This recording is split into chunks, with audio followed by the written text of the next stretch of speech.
दोस्तों, जैसे कीचड़ में कमल खिलता है, गुलाब का फूल कांटों के बीच ही पनपता है, वैसे ही महाभारत के युद्ध में भी कई प्रेम कहानियां पनपी थी। आज हम जानेंगे उन प्रेम कहानियों के बारे में।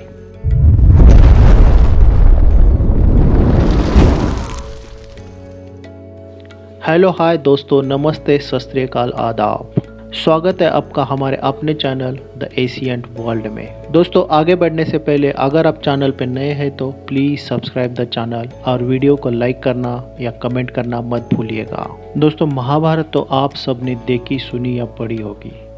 महाभारत में रिश्तों को लेकर बहुत पेंच है। एक तरफ बहुपत्नी है, दूसरी तरफ बहुपति है। कई किसी का हरण है तो कई किसी के साथ ज़बरदस्ती विवाह हो रहा है। इन सभी के बीच प्रेम के फूल भी खिले हैं। महाभारत में यूँ तो कई प्रेम कहानियाँ हैं, लेकिन हम आपके लिए लेकर आए हैं 6 ऐसी प्रेम कहानियाँ जिनको लेकर युद्ध तक की नौबत आ गई थी और इतिहास बदल गया था। दोस्तों, इसमें पहली कहानी है सत्यवती और ऋषि पराशर की। सत्यवती धीवर नामक एक मछुआरे की पुत्री थी और वो लोगों को यमुना नदी अपने नाव में बिठाकर पार करवाती थी, यानी कि वो नाव चलाने का काम करती थी। एक दिन ऋषि पराशर को वो अपने नाव में लेकर जा रही थी। ऋषि पराशर सत्यवती को देखकर उसकी ओर आकर्षित हुए और उन्होंने उसके साथ प्यार करने की इच्छा जताई। सत्यवती ने ऋषि के सामने 3 शर्तें रखी। 1, उन्हें ऐसा करते हुए कोई नहीं देखना चाहिए। पराशर ने इसका प्रबंध किया। उन्होंने एक कृत्रिम आवरण बना दिया। शर्त नंबर 2, उसकी कौमार्यता प्रभावित नहीं होनी चाहिए। तो पराशर ने यह आश्वासन दिया कि बच्चे के जन्म के बाद भी उसकी कौमार्यता पहले जैसे ही रहेगी।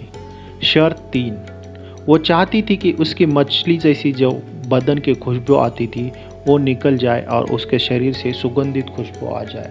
ऋषि पराशर ने उसके आजू बाजू में सुगंध का वातावरण पैदा कर दिया। सत्यवती और पराशर ऋषि के प्रेम के कारण महान ऋषि वेदव्यास का जन्म हुआ था। दोस्तों, दूसरी कहानी है शांतनु और सत्यवती की प्रेम कहानी। इसी सत्यवती ने शांतनु से विवाह कर दिया। यदि शांतनु और सत्यवती प्रेम नहीं करते तो महाभारत और कुरुवंश का इतिहास कुछ और होता।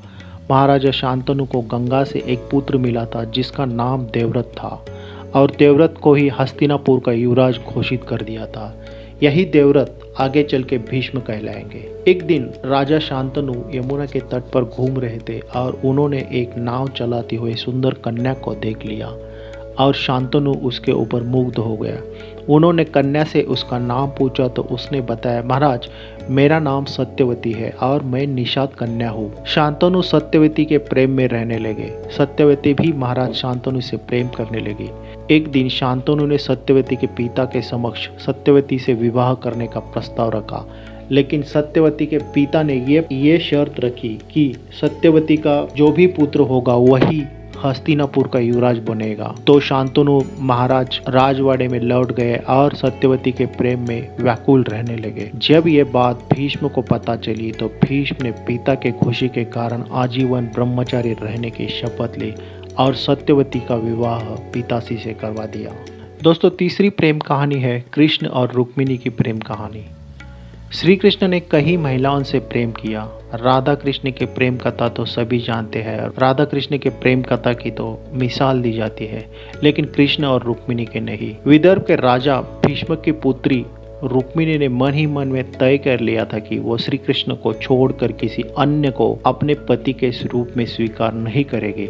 उधर श्री कृष्ण को भी इस बात का पता था, किंतु रुक्म, जो कि रुक्मिणी का भाई था, वह चाहता था कि रुक्मिणी का विवाह शिशुपाल के साथ हो जाए।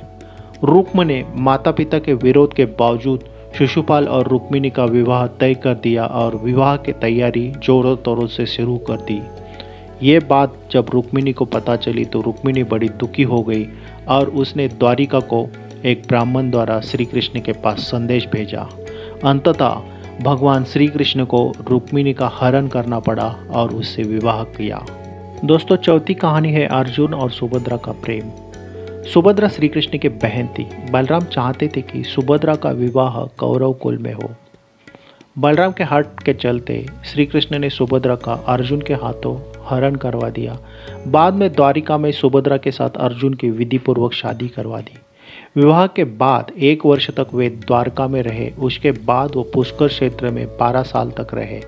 12 साल पूरे होने के बाद सुभद्रा के साथ अर्जुन इंद्रप्रस्थ लौटे। इंद्रप्रस्थ में जब सुभद्रा द्रौपदी से मिली तो उसने तुरंत ही अर्जुन से अपनी शादी की बात नहीं बताई, लेकिन जब वो घुल मिल गए तो सुभद्रा ने अर्जुन और अपनी शादी की सच्चाई द्रौपदी को बता दी और द्रौपदी ने उन्हें स्वीकार कर दिया। इसी तरह अर्जुन ने मणिपुर के राजकुमारी चित्रगंधा से भी प्रेम किया था। अर्जुन जब राजा चित्रवाहन के राज मणिपुर में भ्रमण किया तो उसने कावेरी के तट पर चित्रगंधा को देखा था। वह बहुत ही सुंदर कन्या थी। अर्जुन को उससे प्यार हो गया। जब उसने राजा चित्रवाहन से उसका हाथ मांगा तो उन्होंने एक शर्त रखी कि उनका पुत्र मणिपुर लाया जाएगा और उसे मणिपुर का साम्राज्य संभालना होगा। इसके लिए अर्जुन भी राजी हो गए। जब अर्जुन के पुत्र प्रभुवाहन जन्म हुआ तो अर्जुन ने अपने भाइयों के पास इंद्रप्रस्थ जाने के लिए पत्नी और बेटे को छोड़ दिया। चित्रवाहन की मृत्यु के बाद प्रभुवाहन मणिपुर का राजा बन गया। कहते हैं कि महाभारत के युद्ध के बाद प्रभुवाहन ने अपने पिता अर्जुन को युद्ध में हरा दिया था। कहानी नंबर 5, सांब और लक्ष्मणा की प्रेम कहानी। भगवान कृष्ण की 8 पत्नियों में से एक पत्नी का नाम था जाम्बवती और जाम्बवती और श्री कृष्ण का पुत्र था सांब। महाभारत कथा के अनुसार सांब का दिल दुर्योधन और भानुमति की पुत्री लक्ष्मणा पर आ जाता है और वह दोनों प्रेम करने लगते हैं। दुर्योधन के पुत्र का नाम था लक्ष्मण और पुत्री का नाम था लक्ष्मणा। दुर्योधन अपनी पुत्री का विवाह श्री कृष्ण के पुत्र के साथ नहीं करना चाहता था, इसलिए वो सांब और लक्ष्मणा के प्रेम को विरोध करते थे। लेकिन सांब ने लक्ष्मणा से प्रेम विवाह कर दिया और लक्ष्मणा को रथ में बिठाकर वह द्वारिका जाने लगा। ये बात जब कौरवों को पता चली तो सब अपनी सेना को लेकर सांब से युद्ध करने पहुंच गए। कौरवों ने सांब को बंदी बना दिया। इसके बाद ये बात जब श्री कृष्ण और बलराम को पता चली तो बलराम हस्तिनापुर पहुंच गए। बलराम ने कौरवों को निवेदन पूर्वक कहा कि सांब और लक्ष्मणा को मुक्त कर दो और उन्हें विदा कर दो, लेकिन कौरवों ने बलराम की बात नहीं मानी।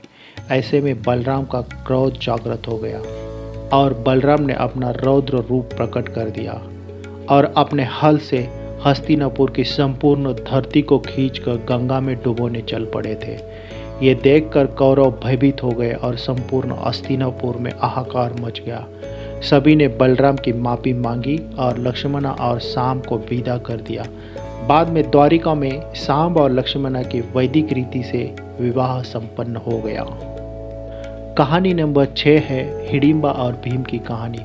पांचों पांडव लाक्षागृह से बचने के बाद एक दिन जंगल में सो रहे थे और भीम पहरा दे रहे थे। जिस जंगल में वो सो रहे थे वो जंगल था राक्षस राज हिडिंब का और उसकी पुत्री का नाम था हिडिंबा, जो कि एक नरभक्षक थी। जब उसने भीम को देखा तो वो उसके प्यार में पड़ गई और भेष बदलकर उसने भीम के साथ शादी करने का प्रस्ताव रख दिया। बहुत कठिनाइयों के बाद, बहुत लोगों के विरोध के बाद भीम और हिडिंबा की शादी हो गई और वो हिडिंबा के साथ जंगल में रहने लगे। कुछ दिनों बाद उन्हें घटोत्कच नामक पुत्र हुआ और उसके बाद भीम हिडिंबा को और घटोत्कच को जंगल में छोड़कर अपने भाइयों के साथ हस्तिनापुर चले गए थे। बाद में आपको पता है घटोत्कच का पुत्र था बार्बरिक। बार्बरिक भी एक वीर और महान योद्धा के नाम से जाना जाता है। आज की वीडियो में बस इतना ही। हम जल्द ही हाजिर होंगे एक नई कहानी के साथ। तब तक देखते रहिएगा द एशियंट वर्ल्ड। अगर आपको ये वीडियो अच्छी लगी हो तो लाइक ज़रूर कर देना और आप चैनल पे नए हो तो चैनल को प्लीज़ सब्सक्राइब कर देना। Thank you very much.